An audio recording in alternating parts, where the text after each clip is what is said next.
الحمد لله نحمده ونستعينه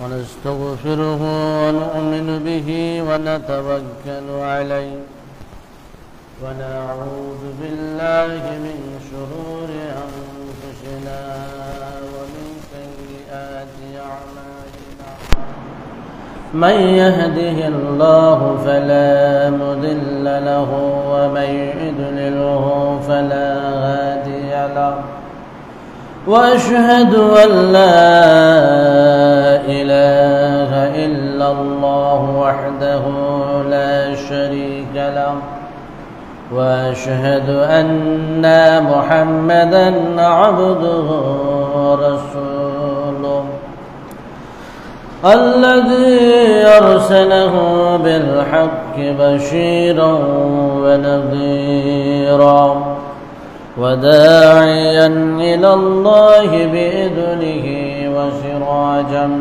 منيرا أعوذ بالله من الشيطان الرجيم بسم الله الرحمن الرحيم والله جعل لكم من بيوتكم سكنا والله جعل لكم من بيوتكم سكنا وجعل لكم من جلود الأنعام بيوتا تستخفونها يوم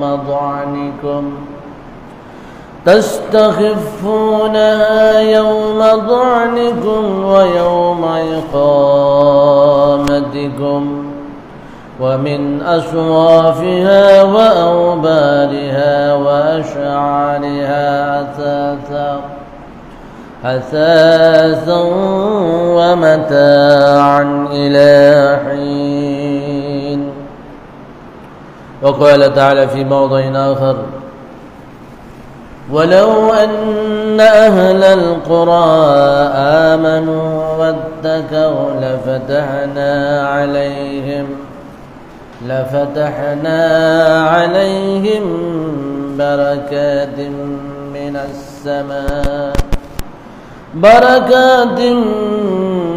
السماء والأرض ولكن كذبوا فأخذناهم بما كانوا يكسبون উপস্থিত সম্মানিত মুসল্লিবৃন্দ, আমরা প্রথমেই আল্লাহ তাআলার শুকরিয়া আদায় করি যে আল্লাহ রাব্বুল আলামিন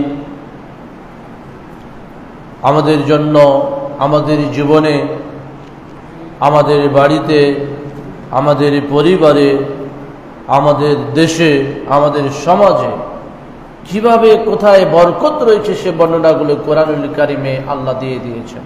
কিভাবে বরকত পাওয়া যায় সেগুলো বর্ণনা করে দিয়েছেন। এজন্য আমরা তারই শুকরিয়া আদায় করি, আলহামদুলিল্লাহি রাব্বিল আলামিন। অতঃপর দরুদ ও সালাম বর্ষিত হোক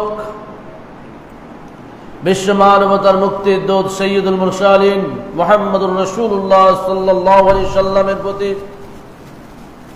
যিনি আমাদের জন্য সর্বক্ষেত্রে কিভাবে বরকত লাভ করা যায় তার যাবতীয় দিক নির্দেশনা সাহাবায়ে কেরামকে দিয়েছেন এবং সেগুলো ধারাবাহিকতায় আমাদের কাছে চলে এসেছে। রাসূল সাল্লাল্লাহু আলাইহি ওয়াসাল্লামের প্রতি আমরা দরুদ প্রেরণ করি, আল্লাহুম্মা সাল্লি আলা মুহাম্মাদ ওয়া আলা আলি মুহাম্মাদ সাল্লাল্লাহু আলাইহি ওয়াসাল্লাম। এই দরুদ প্রেরণে কোনো সময় কোনো অবস্থাতেই কার্পণ্য করা যাবে না। আমরা এখনো লক্ষ্য করি, এখনো দেখতে পাই মুহাম্মদ সাল্লাল্লাহু আলাইহি ওয়াসাল্লামের হাদিস নিয়ে, মুহাম্মদ সাল্লাল্লাহু আলাইহি ওয়াসাল্লামের কথা নিয়ে তুচ্ছ তাচ্ছিল্য, অপব্যাখ্যা এবং বর্জন পরিত্যাজ্য করা হচ্ছে।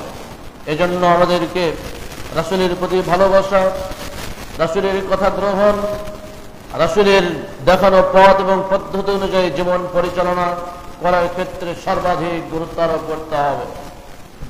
সম্মানিত উপস্থিতি, আমরা ইতিপূর্বে একদিন আলোচনা করেছিলাম কিভাবে রিজিকে বরকত লাভ করা যায়। তো রিজিক যদিও ব্যাপক অর্থে আলোচনা রয়েছে, স্পেসিফিক ভাবে আমরা যে বিষয়টি আজকে আলোচনা করতে যাচ্ছি যে আমাদের বাড়িতে, আমাদের ঘরে আজকাল বরকত নেই। আমরা বলি যে আমার বাড়িতে বরকত নাই। আসলে বরকতটা নাই কেন?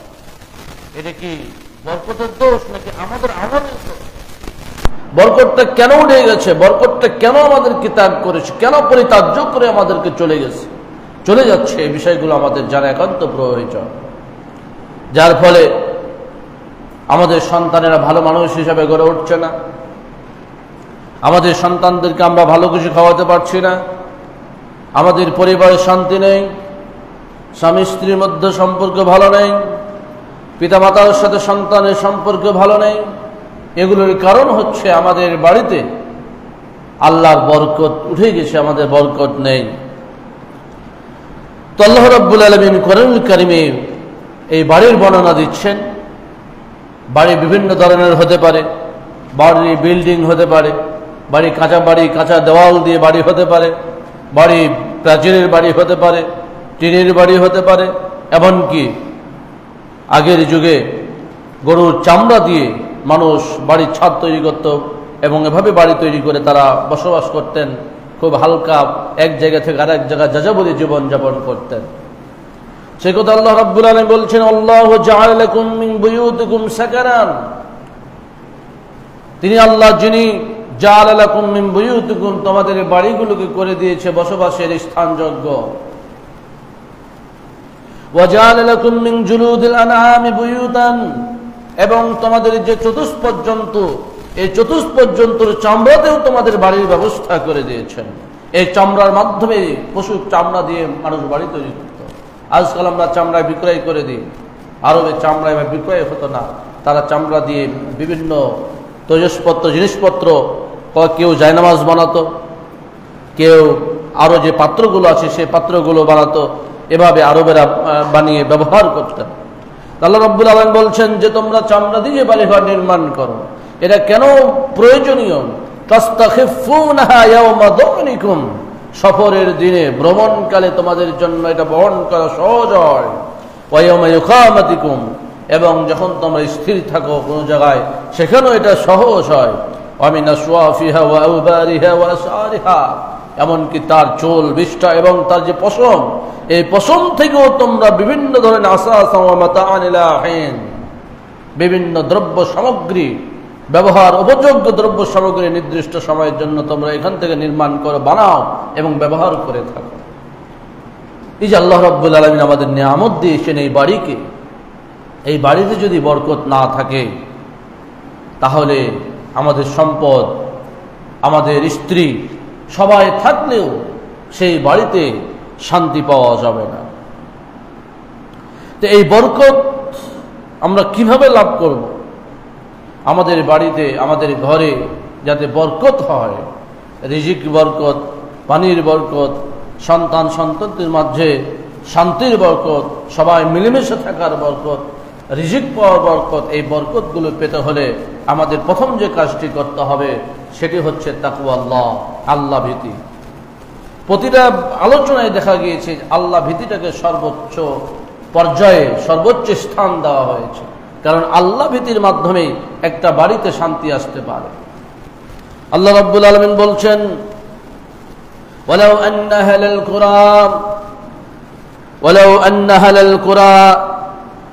আহলাল কুরা আমানু ওয়াত্তাকাউ, যদি গ্রামের লোকজন, গ্রামবাসী ঈমান আনত এবং তাকওয়ার নীতি অবলম্বন করে চলত, লাফাতাহনা আলাইহিম বারাকাতিম মিনাস সামাই ওয়াল আরদ, অবশ্যই আমি আকাশ এবং জমিনের বরকত সমূহ তাদের জন্য আমি উন্মুক্ত করে দিতাম। অবশ্যই আমি উন্মুক্ত করে দিতাম আকাশ এবং জমিনের বরকত। আকাশের বরকত কি? পানি বর্ষিত হবে। জমিনের বরকত কি? ফসল উৎপাদিত হবে। এই বরকতগুলো আল্লাহ রাব্বুল আলামিন আমাদের জন্য মুক্ত করে দিতেন যদি আমরা আল্লাহকে ভয় করে চলি, আল্লাহর প্রতি ঈমান এনে চলি। তাহলে আল্লাহ ওয়াদা করেছেন যে অবশ্যই আমি তাদের জন্য বরকত উন্মুক্ত করে দেব। সব বরকত, বাড়িতে বরকত, স্বামী স্ত্রীর মাঝে বরকত, সন্তানের বরকত, রিজিকে বরকত, সব কিছু বরকত আল্লাহ মুক্ত করে দেবেন। এরপরে আল্লাহ বলছেন ওয়ালাকিন কাযযাবু, কিন্তু তারা কি করলো? ঈমান আনার পরিবর্তে আল্লাহকে অস্বীকার করলো, মিথ্যা প্রতিপন্ন করলো। ফাআখাযনাহুম বিমা কানু ইয়াকসিবুন, ফলে তারা আল্লাহকে যেহেতু অস্বীকার করলো, তারা ঈমান আনলো না, অতএব আমি তাদেরকে পাকড়াও করলাম তাদের কর্মের কারণে। সম্মানিত উপস্থিতি, এজন্য আমাদের বাড়িতে, আমাদের ঘরে আল্লাহর বরকত পেতে হলে আমাদের যে কাজটি করতে হবে সেটি হচ্ছে সার্বিক ক্ষেত্রে আল্লাহকে ভয়। আল্লাহ নবী বলছেন ইত্তাকিল্লাহ হাইসুমা কুনতা, তুমি যেখানেই থাকো সেখানে আল্লাহকে ভয় করো। ওমান ইয়াত্তাকিল্লাহ, যে ব্যক্তি আল্লাহকে ভয় করে, ইয়াজআল লাহু মাখরাজান, আল্লাহ রাব্বুল আলামিন তার জন্য পথ বের করে দেন, পথ খুলে দেন, উপায় বের করে দেন। এরূপ অনেক আয়াত আছে যে আয়াতগুলোতে আল্লাহ রাব্বুল আলামিন এই তাকওয়ান্বিত অবলম্বন করে চলার ফজিলত বর্ণনা করেছেন। সম্মানিত উপস্থিতি, বাড়িতে বরকত লাভ করতে হলে যে কাজটি করতে হবে সেটি হচ্ছে বাড়িতে প্রবেশের সময় দোয়া পাঠ করতে হবে, জিকির করতে হবে। আমরা বাইরে থেকে আসি, কাজ করে আসি, কেউ কৃষি কাজ করে আসি, কেউ চাকরিজীবী যারা চাকরি করে আসেন, যারা বিভিন্ন ক্ষেত্র থেকে বাড়িতে আসেন, তাড়াহুড়ো করে দোয়া কালাম জিকির না পাঠ করে বাড়িতে আমরা প্রবেশ করে ফেলি, যার ফলে আমার সাথে আপনার সাথে শয়তান প্রবেশ করে, বরকত দুরবিত হয়ে যায়, বরকত থেকে আমরা বঞ্চিত হই। হযরত জাবের বিন আব্দুল্লাহ রাদিয়াল্লাহু তাআলা আনহু বর্ণনা করছেন, তিনি নবী করিম সাল্লাল্লাহু আলাইহি সাল্লামকে বলতে শুনেছেন, ইজা দাখালার রাজুলু বাইতাহু, যখন কোন ব্যক্তি তার বাড়িতে প্রবেশ করবে, ফাযাকারাল্লাহ ইনদা দুখুলিহি, প্রবেশ করার সময় যদি আল্লাহর নাম বলে, আল্লাহর জিকির করে, বিসমিল্লাহ বলে, ওয়া ইনদা তামিহি, এবং খাওয়ার সময়ও বিসমিল্লাহ বলে, ফাইন্নাশ শাইতানা, কারণ শয়তান তখন বলে, লা মাবিতা লাকুম, তার যারা সহচর আছে তাদেরকে বলে, তোমাদের এখানে কিন্তু আর জায়গা নেই, এখানে তোমরা থাকতে পারবে না, এখানে তোমাদের রাত্রি যাপনের সুযোগ নেই, বলে আসা, এমনকি রাতের খাবারের সুযোগ নেই, সুতরাং তোমাদের খাবারের ব্যবস্থা নেই, থাকারও ব্যবস্থা নেই, এ বাড়িতে আর প্রবেশ করা যাবে না। কখন এটা হবে? যদি আমরা দোয়া পাঠ করে বিসমিল্লাহ বলে আরো যে দোয়াগুলো রয়েছে প্রবেশের দোয়া, সেগুলো আমরা পাঠ করে প্রবেশ করি, তাহলে শয়তান নিজেই তার সহচরদেরকে নিয়ে, তার সহযোদ্ধাদেরকে নিয়ে সেখান থেকে বের হয়ে চলে যায়। আল্লাহ রাসূল এর পরে বলছেন, ওয়াইদা দাখালা ফালাম ইয়াযকুরিল্লাহ ইনদা দুখুলিহি, আর যখন সে প্রবেশ করবে বা করলো, ফালাম ইয়াযকুরিল্লাহ, আল্লাহকে স্মরণ করলো না, দোয়া পাঠ করলো না, আল্লাহ জিকির করলো না প্রবেশের সময়, তখন শয়তান বলে, আদরাকতুমুল মাবিতা, যাক আজকে তোমরা থাকার জন্য ভালো জায়গা পেয়ে গেছো। শয়তান তার সহযোদ্ধাদেরকে বলে, আজকে তোমরা থাকার জন্য খুব সুন্দর জায়গা পেয়ে গিয়েছো।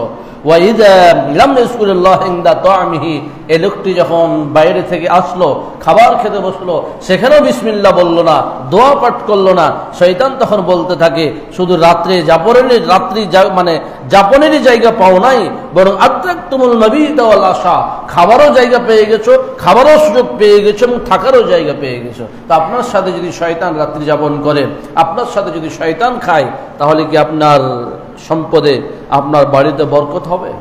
বরকত হবে না, বরকত বাড়ি থেকে উঠে যাবে, পরিবার থেকে বরকত উঠে যাবে। আরেকটি হাদিসের মধ্যে এসেছে, হযরত আবু মুসা আশআরী রাদিয়াল্লাহু তাআলা আনহু বর্ণনা করছেন, মাসালুল বাইতিল্লাযী ইযকারুল্লাহু ফীহি, সেই বাড়ির উদাহরণ যে বাড়িতে আল্লাহর জিকির করা হয়, ওয়াল বাইতুল্লাযী লা ইযকারুল্লাহু ফীহি, আর যে বাড়িতে আল্লাহর জিকির করা হয় না, এর উদাহরণ হচ্ছে মাসালুল হাইয়্যি ওয়াল মাইয়্যিত, মৃত এবং জীবিতের মতো। অর্থাৎ যে বাড়িতে আল্লাহর কোরআন তেলাওয়াত করা হয়, আল্লাহর জিকির করে প্রবেশ করা হয়, দোয়া পাঠ করে প্রবেশ করা হয়, সে বাড়িটা হচ্ছে জীবিতদের মতো। আর যে বাড়িতে প্রবেশ করার সময় আল্লাহর জিকির করা হয় না, খাওয়ার সময় বিসমিল্লাহ বলা হয় না, কোরআন তেলাওয়াত করা হয় না, সে বাড়িটা মৃতের মতো।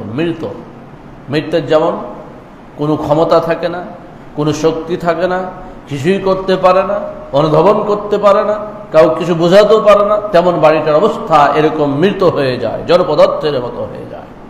সম্মানিত উপস্থিতি, এজন্য বাড়িতে বরকত লাভ করতে হলে আমাদেরকে বাড়িতে জিকির আজকার করতে হবে, বিশেষ করে প্রবেশের সময় যে দোয়া রয়েছে সেটা প্রবেশ করতে হবে। এরপরে বাড়িতে প্রবেশের সময় আমরা সালামও দেই না। মনে করি যে বাড়িতে কেউ নাই, বাড়িতে কেউ না থাকলেও সালাম দিতে হবে। বাড়িতে স্ত্রী আছে, স্ত্রী কি করে সালাম দেওয়া যায়? না, স্ত্রীকেও সালাম দিতে হবে। বাড়িতে স্ত্রীও নাই, ছোট ছোট বাচ্চা আছে, তাদেরকেও সালাম দিতে হবে। সালাম দিয়ে বাড়িতে প্রবেশ করতে হবে, তাহলে শয়তান দূরীভূত হবে, আপনার বাড়িতে বরকত নসিল হবে। আল্লাহ রাব্বুল আলামিন করেন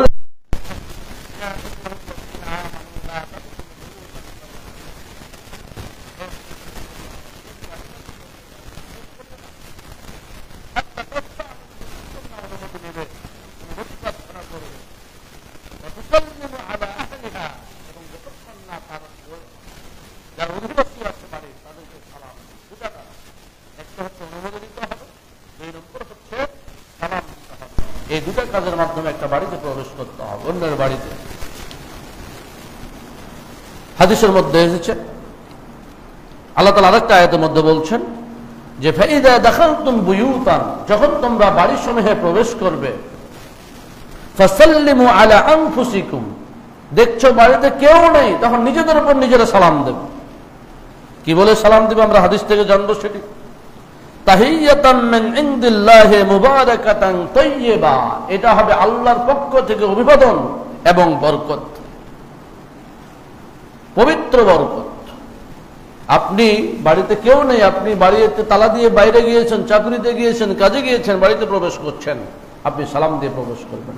আসসালামু আলাইনা বলবেন, ওয়া আলা ইবাদিল্লাহিস সালিহিন, আসসালামু আলাইনা ওয়া আলা ইবাদিল্লাহিস সালিহিন। সাহাবীদের আমল থেকে এই দোয়াটি পাওয়া যায়। এবার আসুন, আনাস বিন মালিক রাদিয়াল্লাহু তাআলা আনহু বলছেন, রাসূল করিম সাল্লাল্লাহু আলাইহি সাল্লাম আমাকে বললেন, ইয়া বুনাইয়া, হে বৎস, ইযা দাখালতা আলা আহলিকা, যখন তুমি তোমার পরিবারের নিকটে প্রবেশ করবে, তুমি যখন বাড়িতে প্রবেশ করবে, ফাসাল্লিম, তখন তুমি সালাম দেবে। যখন বাড়িতে প্রবেশ করবে তখন তুমি সালাম দেবে। কেন? ইয়াকুনু বারাকাতান আলাইকা, এটা তোমার জন্য বরকত হয়ে যাবে। শুধু তোমার জন্যই নয়, ওয়ালা আহলি বাইতিকা, তোমার বাড়ির যে অধিবাসী, তোমার যে পরিবার, তোমার যে পরিজন, তোমার যে সন্তান, তোমার স্ত্রী, তাদের জন্য বরকত হয়ে যাবে। তাহলে বাড়িতে প্রবেশের সময় যদি আপনি সালাম দেন, এই সালামটাই বাড়ির জন্য বরকত হয়ে যাবে। এই বরকত লাভ করতে হলে আমাদের বাড়িতে প্রবেশের সময় অবশ্যই সালাম দেওয়ার চর্চা করতে হবে, সালাম দেওয়ার প্রচলন করতে হবে। অথচ আমরা অনেকেই বলি আমাদের বাড়িতে বরকত নাই, বরকত নেই, বরকত নেই, কিন্তু আমাদের আসলে যে আমল নেই, আমাদের যে চর্চা নেই, এগুলো আমরা আর বলি না। তো আরেকটি এর মধ্যে এসেছে, একজন আল্লামা শেখ আহমদ ঈসা আল মিসরাবি হাফিজাহুল্লাহ বলছেন যে সারাতিন নাসু তাকুলু আসসালামু আলাইকুম, এখন লোকেরা সালাম দেওয়ার সময় শুধু বলে আসসালামু আলাইকুম, বাদলা ওয়া রাহমাতুল্লাহি ওয়া বারাকাতুহু, এইটা আর বলে না। শুধু বলে কি, সালামটা একটা দোয়া, আসসালামু আলাইকুম, এই সালাম ছোট্ট সালাম দিয়ে তারা থেমে যায়। অথচ ওয়া রাহমাতুল্লাহি ওয়া বারাকাতুহু বলে না। ওয়া ফাকাদনা রাহমাতা ওয়াল বারাকাতা ফি কুল্লি শাইইন, এই কারণে আমরা প্রতিটা ক্ষেত্রে আল্লাহর রহমত এবং বরকত থেকে আমরা হারিয়ে ফেলেছি, বঞ্চিত হয়েছি। সালাম যেমন দিতে হবে আসসালামু আলাইকুম, সাথে সালামের যে পরিপূর্ণতা, ওয়া রাহমাতুল্লাহি ওয়া বারাকাতুহু, শুধু সালাম নয়, শান্তিই নয়, এর সাথে আল্লাহর রহমত, এর সাথে আল্লাহর বরকত লাভের জন্য যে দোয়া করতে হবে, এই দোয়া আমরা ভুলে গেছি। এই জন্য আমাদের বাড়িতে বরকত নেই, আমাদের পরিবারে বরকত নেই। এই বিদ্বান উনি বলছেন। আল্লামা নাসিরুদ্দিন আলবানী রাহমাতুল্লাহ আলাইহি এরকম কথা বলেছেন। কারণ আল্লাহ তাআলা বলেছেন, ফাযকুরুনি আযকুরুকুম, তোমরা আমাকে স্মরণ করো, আমি তোমাদেরকে স্মরণ করব। এরপরে আসুন, বাড়িতে বরকত লাভ করতে হলে বাড়িতে কোরআন তেলাওয়াত করতে হবে। কয়জন কোরআন তেলাওয়াত করতে জানেন? আবার আমরা অনেকে জানি কিন্তু তেলাওয়াত করি না। ব্যস্ততার বাহানা দিয়ে, এই দিয়ে সেই দিয়ে, হয়তো রমাজান মাস আসলে কোনো মতে তেলাওয়াত করে, এই কারণে বরকত হারিয়ে যাচ্ছে। বরকত হারিয়ে যাচ্ছে তার মানে আমার আমলে ভুল হচ্ছে, বরকত উঠে যাচ্ছে তার মানে আমার আমলে ত্রুটি বিচ্যুতি হচ্ছে, অথবা আমলই করছে না, এই জন্য আমার বাড়ির থেকে বরকত হারিয়ে যাচ্ছে, আমার পরিবার থেকে বরকত হারিয়ে যাচ্ছে। কোরআন তেলাওয়াত করতে হবে। আল্লাহ রাব্বুল আলামিন বলছেন, হাযা কিতাবুন, এই কিতাব অর্থাৎ আল কোরআনুল কারীম, আনজালনাহু মুবারাক, এই কোরআনকে আমি নাযিল করেছি বরকতময় করে। তো কোরআন যে বরকতময়, এই বরকতময় কোরআনকে যদি আমরা তেলাওয়াত করি তাহলে তো বরকত লাভ করতে পারবো।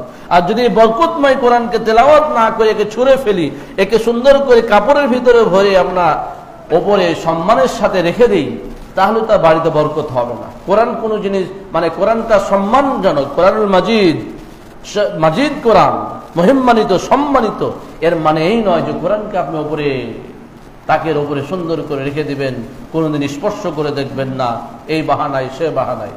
এর অর্থ হচ্ছে কোরআন তেলাওয়াত করতে হবে, কোরআনের অর্থ বুঝতে হবে, কোরআনের মর্ম বুঝতে হবে, তাহলে কোরআন আপনার জন্য আমার জন্য বরকত হবে। একটা হাদিসের মধ্যে এসেছে, আল বাইতুল্লাযী ইউকরাউ ফীহিল কোরআন ইয়াকসুরু খায়রুহু, যে বাড়িতে কোরআন তেলাওয়াত করা হয় সেখানে কল্যাণ বেড়ে যায়। ওয়া ইউসাউ আলা আহলিহি, এবং এর পরিবার পরিজনের জন্য প্রশস্ত হয়ে যায়, রিজিকে প্রশস্ততা দেয় আল্লাহ। ওয়া ইয়াহযুরুহুল মালায়েকা, সেখানে ফেরেশতারা উপস্থিত হন, শয়তান পরিত্যাগ করে। ওয়ান্নাল বাইতাল্লাযী লা ইউকরাউ ফীহি, আর যে বাড়িতে কোরআন তেলাওয়াত করা হয় না সে বাড়িটা তার পরিবার পরিজনের জন্য সংকীর্ণ হয়ে যায়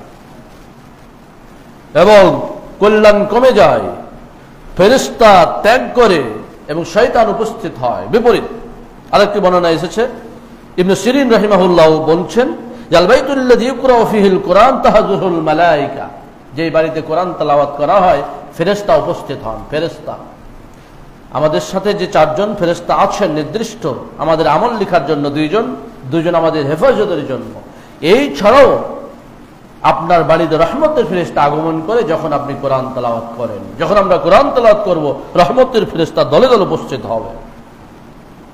ওয়া তাখরুজু মিনহুশ শায়াতিন, যে বাড়িতে কোরআন তেলাওয়াত করা হয় সে বাড়ি থেকে শয়তান পলায়ন করে চলে যায়, বের হয়ে যায়।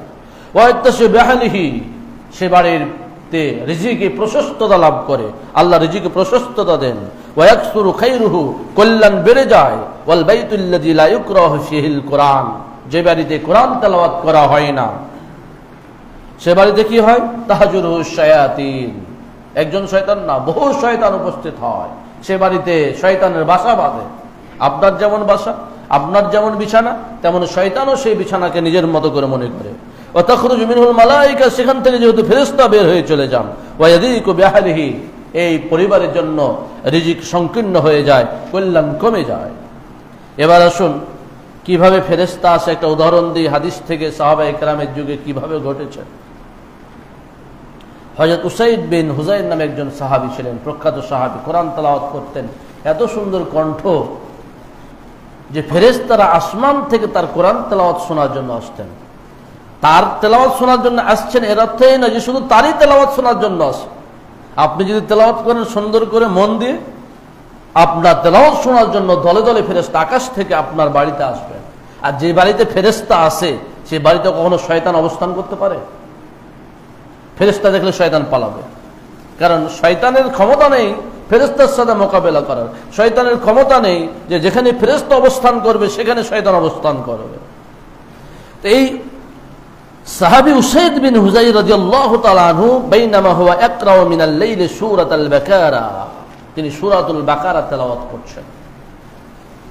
তার বাড়িতে একটি ঘোড়া বাঁধা আছে। যখন তিনি তেলাওয়াত করছেন ঘোড়াটি খালি লাফালাফি করতেছে। যখন উনি দেখছেন কি ব্যাপার, ঘোড়াটা লাফালাফি করছে কেন, তিনি থেমে যাচ্ছেন যে কি ব্যাপার দেখি থেমে। যখন উনি তেলাওয়াত বন্ধ করে দিচ্ছেন ঘোড়াটি লাফালাফি বন্ধ করে দেওয়া হচ্ছে। এভাবে তিনি কয়েকবার দেখলেন। ফানসারাফা ওয়া কানা ইবনুহু ইয়াহইয়া করিবাম মিনহা, ওই ঘোড়ার পাশে তার ছেলে ছোট্ট বাচ্চা, কোলের বাচ্চা শুয়েছিল। তো উনি যখন দেখলেন যে ঘোড়াটি খুব লাফালাফি করছে, অস্থিরতা দেখাচ্ছে, তখন খুব দ্রুত গিয়ে ছেলেটাকে সরিয়ে দিলেন যে ঘোড়া হয়তো লাথি মেরে মেরে আঘাত করতে পারে, মেরে ফেলে দিতে পারে। এ ভয়ে তিনি তার সন্তানকে সরিয়ে ফেললেন। তার নাম ছিল ইয়াহইয়া। فأشفق أن تصيبه فلما اجتره رفع رأسه إلى السماء। এবার 3-4 বার পরীক্ষা করার পরে তিনি তার সন্তানকে সরিয়ে নিলেন ঘোড়ার লাফালাফি দেখে, এবং এ সময় তিনি আকাশের দিকে তাকালেন। তো আকাশের দিকে তাকাতেই হাত্তা মা ইয়ারাহা ফালাম্মা আসবাহাত মা ইয়ারাহা, তিনি যা দেখার দেখলেন। ফালাম্মা আসবাহা হাদাসান নবী সাল্লাল্লাহু আলাইহি সাল্লাম, যখন তিনি সকাল হলো এই ঘটনা রাসূল সাল্লাল্লাহু আলাইহি সাল্লামের কাছে গিয়ে বর্ণনা করলেন, তখন রাসূল সাল্লাল্লাহু আলাইহি সাল্লাম বললেন, ইকরা ইয়া উযাইর, ইকরা ইকরা, তুমি তেলাওয়াত করতে থাকো, তেলাওয়াত করতে থাকো। قال فأشفقت يا رسول الله أن تعطى يحيى, তিনি ভয়ে বললেন, হে আল্লাহর রাসূল, আমি যখন কোরআন তেলাওয়াত করছিলাম আমি আতঙ্কিত হয়ে পড়েছিলাম যে আমার ছেলে ইয়াহইয়াকে ঘোড়াটি আঘাত করে নাকি, বা এর মৃত্যু হয়ে যায় নাকি। وكان منها قريبا فرفعت رأسي, এরপরে আমি মাথা উঠিয়ে দেখলাম, فانصرفت إليه فرفعت رأسي إلى السماء فإذا مثل ذلة, একটা মেঘমালা দেখতে পেলাম। কি দেখছেন? আকাশের দিকে তাকালেন, আকাশে কোনো মেঘ ছিল না, হঠাৎ করে তিনি দেখছেন একটা মেঘমালা। তো এই মেঘমালার মধ্যে বলছেন যে ছোট ছোট বাতি, অনেকগুলো বাতি জ্বলছে। আকাশে মেঘমালা, আর ওই মেঘমালার ভেতরে ছোট ছোট বাতি অনেকগুলো এরকম লাইট জ্বলছে। আমসাল মাসাবিহি ফাখরাজতু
তেলাওয়াত করো, কারণ এই কোরআন কিয়ামতের দিন সুপারিশকারী হিসাবে তোমাদের পক্ষে দাঁড়াবে।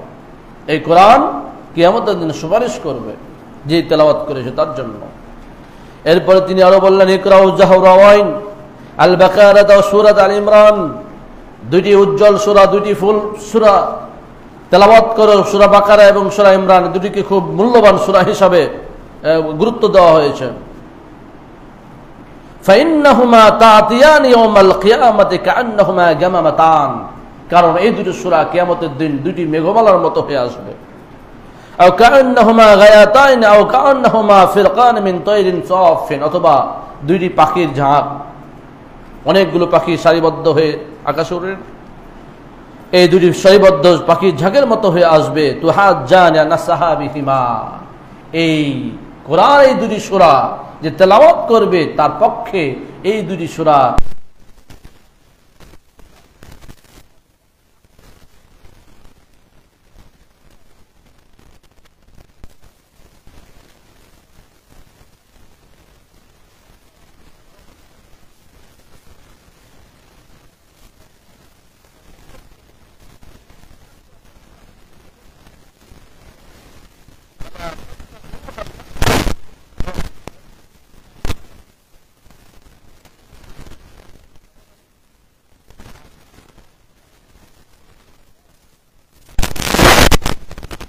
এরপরে বাড়িতে বরকত লাভ করতে হলে কিছু নকল সালাত বাড়িতে করতে হবে।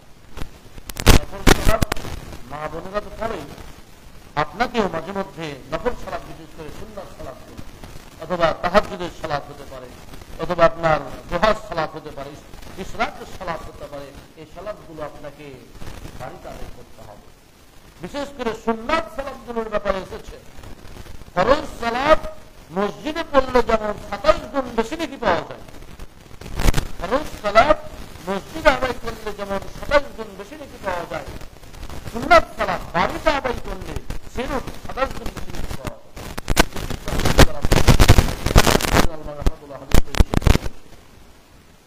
তবে ইদানিং আমরা লক্ষ্য করছি মসজিদ থেকে সুন্নাত না পড়ে চলে যাচ্ছেন, জানি না বাড়িতে পড়ছেন নাকি আসলে সুন্নাতকে ত্যাগ করছেন।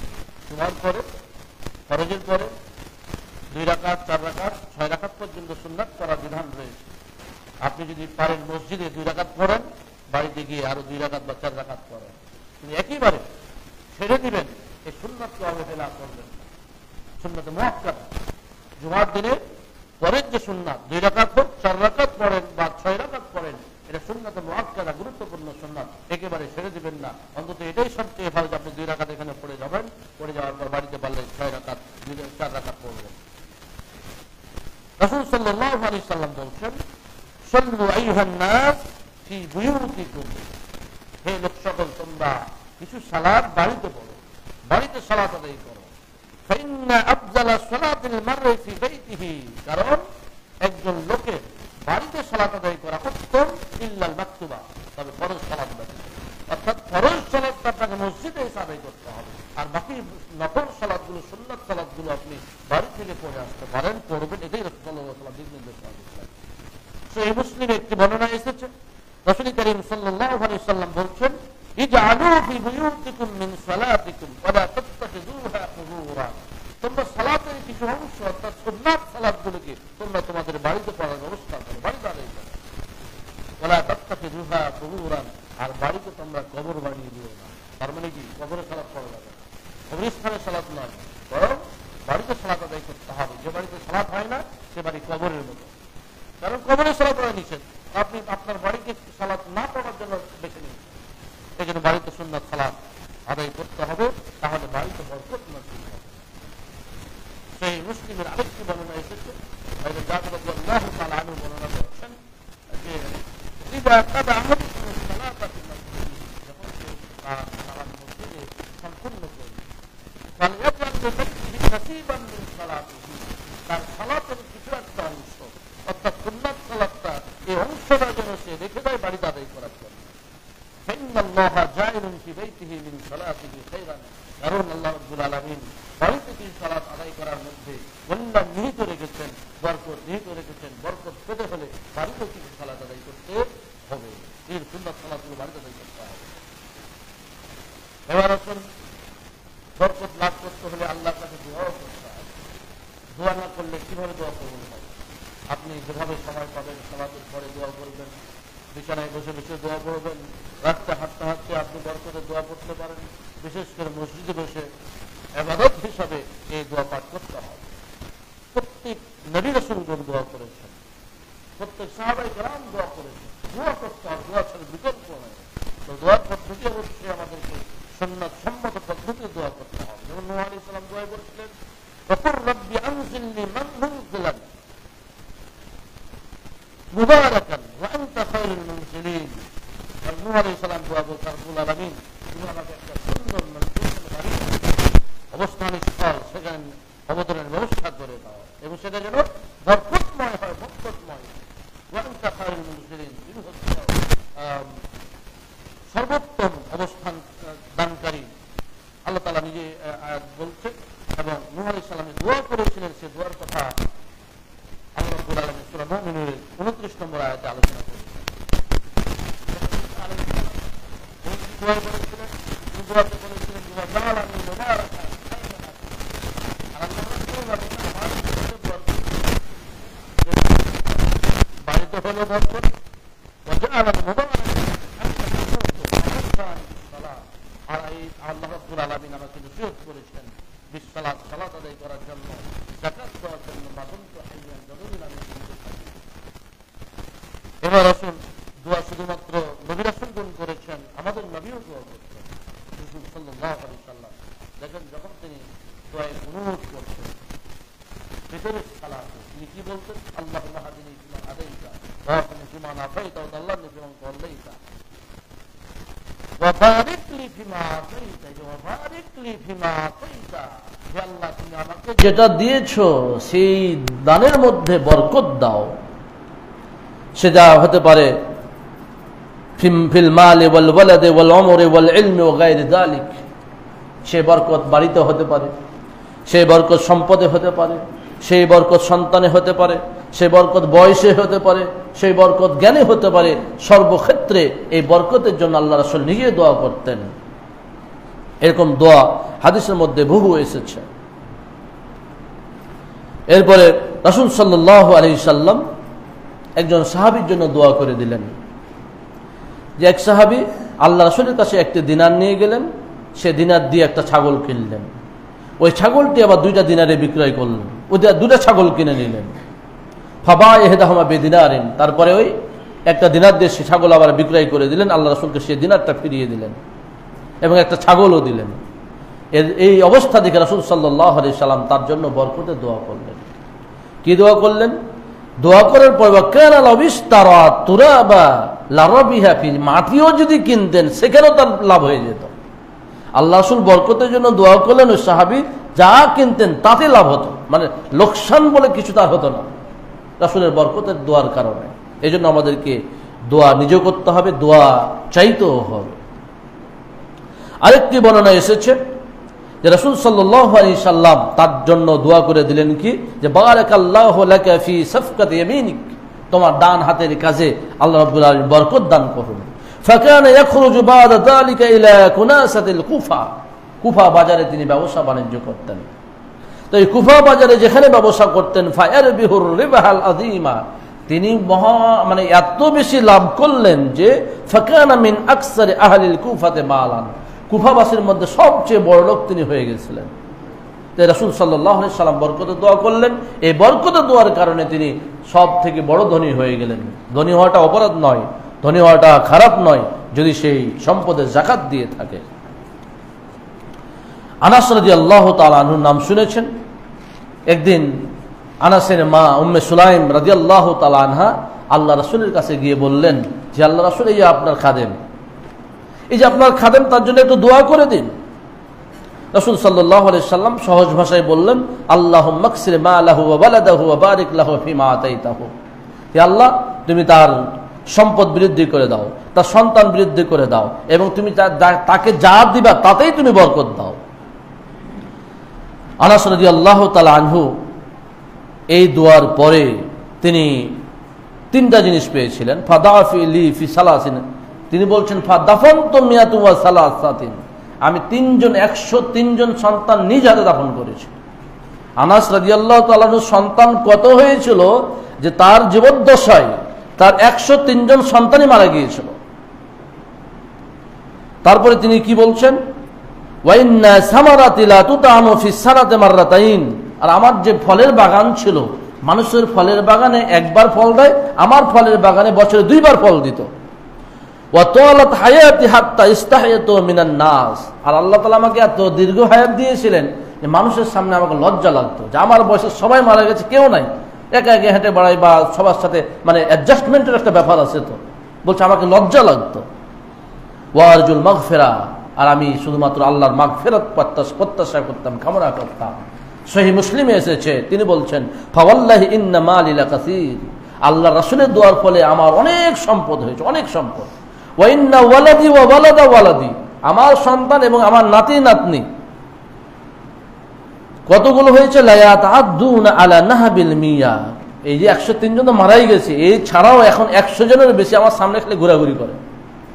আল্লাহ রাব্বুল আলামিন কত বরকত দিয়েছিলেন রাসূলের দোয়ার কারণে, এত সন্তান এত সম্পদ পেয়েছিলেন। এই জন্য দোয়া করতে হবে, দোয়া চাইতে হবে। আল্লাহ রাব্বুল আলামিন যদি বরকতের দোয়া কবুল করে নেন, আপনি দুনিয়াতেও ভালো থাকবেন, পরকালেও দুনিয়া ভালো থাকবেন ইনশাআল্লাহ। এরপর আব্দুল্লাহ বিন বুসর, এরকম অনেক হাদিস এসেছে। আর রাসূল সাল্লাল্লাহু আলাইহি সাল্লাম সাহাবায়ে কেরামের জন্য দোয়া করেছেন। এরপরে আসুন, দোয়ার হাদিস অনেকগুলো এসেছে। আমাদেরকে বাড়িতে বরকত না আসার যে কারণ, সেগুলোকে বর্জন করতে হবে। যেমন বাড়িতে যদি আপনার ছবি মূর্তি থাকে, আমরা দেখি যে বাজার থেকে মূর্তি কিনে নিয়ে আসি, অনেকে ভালোবেসে নেতা নেত্রীর ছবি টাঙিয়ে রাখি, অনেকে বাবা মায়ের ছবি টাঙিয়ে রাখি। এইগুলো থাকলে কিন্তু আপনার বাড়িতে বরকত হবে না।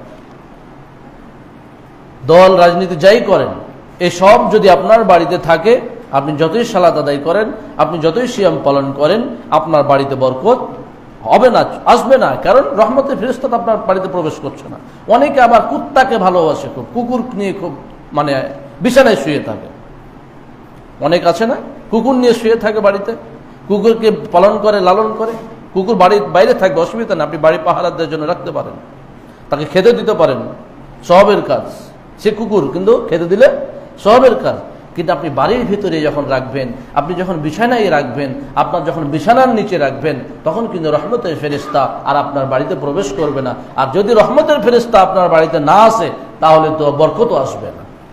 রাসূল সাল্লাল্লাহু আলাইহি সাল্লাম এর মতো মানুষ, তার বাড়িতে ফেরেশতা আসতে অস্বীকৃতি জানিয়েছেন। জিবরাইল আলাইহিস সালাম আসেন নাই, শুধুমাত্র ছবি থাকার কারণে। এই জন্য হাদিসের মধ্যে এসেছে, রাসূল সাল্লাল্লাহু আলাইহি সাল্লাম বলছেন যে লা তাদখুলুল মালায়েকাতু বাইতান ফিহি কালবুন ওয়ালা সূরাতুন, যে বাড়িতে কুকুর থাকে, যে বাড়িতে ছবি মূর্তি থাকে, সে বাড়িতে আল্লাহর ফেরেশতারা প্রবেশ করেন না। কোন ফেরেশতারা?